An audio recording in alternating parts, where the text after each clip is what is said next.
Hello everyone and welcome back to Dean Does Stuff. As you can see, I've got in my hands here some beef short ribs. Now these I've purchased from a supermarket. And we'll see how they handle on the grill.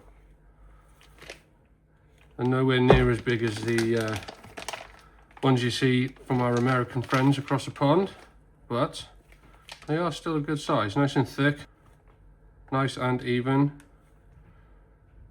So these ones weigh 1.8 kilos. It was just over 18 quid.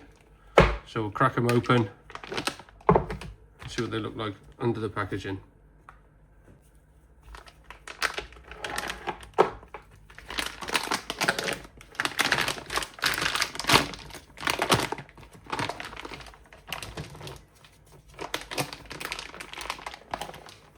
Yeah, they look good.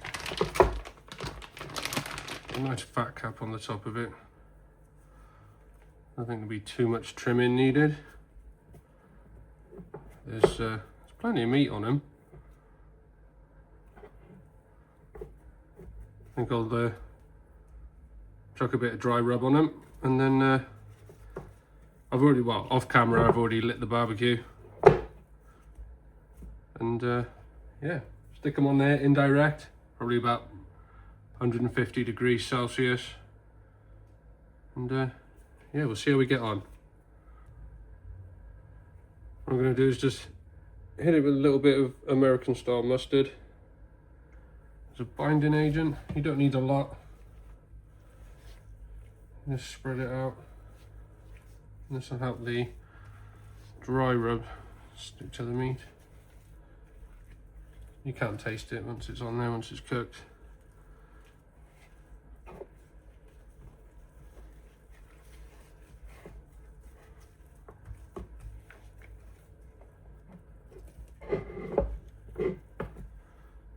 Both sides.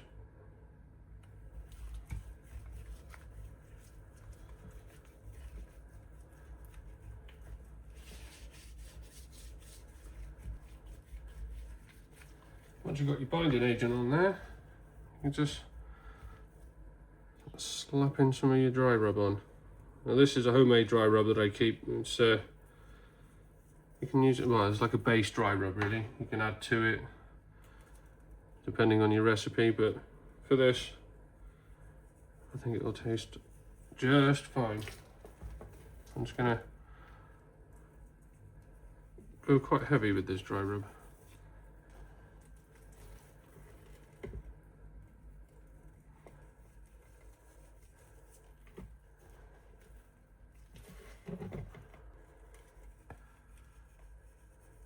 We'll get it on all of the sides here.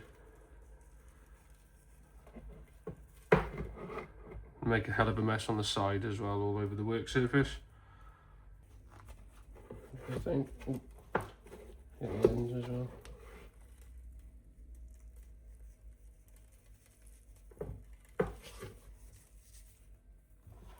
And that's pretty well all covered. I'll finish setting up the grill. It should be ready to go on. So it'll probably take, I would imagine, around 3 hours uncovered, and then we'll wrap it up. I think these already look pretty good.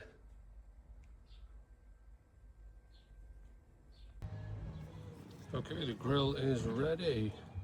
So you can see I've chucked a couple of chunks of hickory on there for some smoke flavour. And I'm going to set this over the indirect heat side. Just like that. I will wind the tray down as well because it's a bit close. We'll set that down like that. We'll come and check on it in a little bit.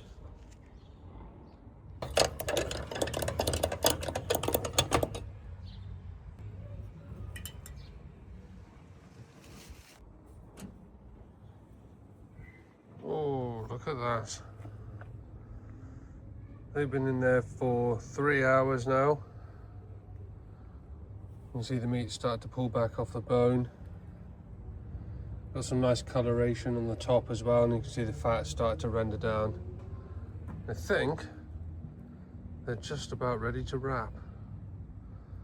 I'll get them wrapped up in tin foil and then chuck them back on the grill.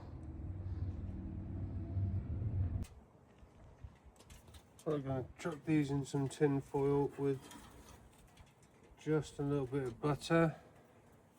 I haven't got any butcher's paper, so tin foil is going to have to do. Oh, the smell is awesome. So on top of that, this is a bit of beef stock and a bit of Worcester sauce. I'm just going to pour a bit of that over as well, just to help keep it moist. The fat should render down a little bit more anyway and make some more juice.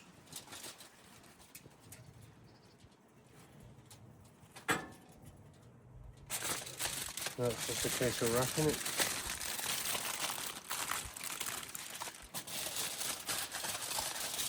Yeah, bring it back on for this, I think. Okay, now that's all nicely wrapped, we can stick that back onto the grill.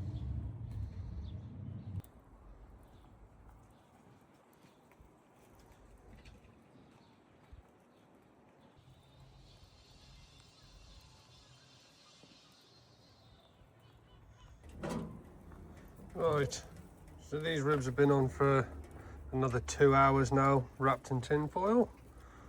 And let's see, right the way down to the bone there is like no resistance whatsoever.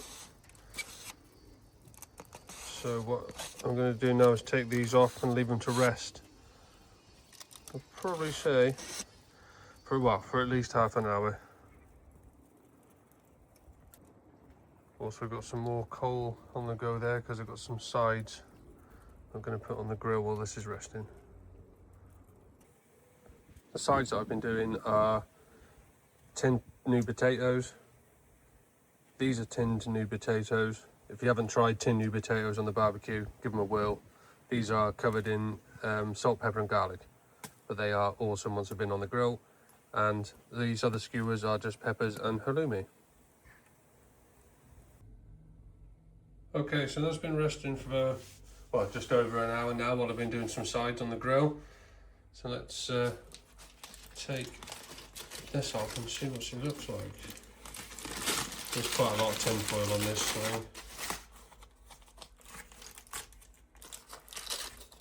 just have to rip it off.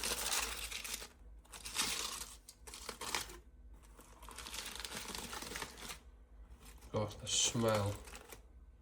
It smells fantastic.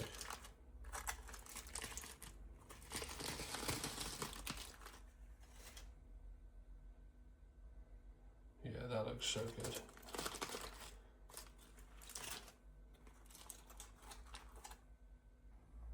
Check it out.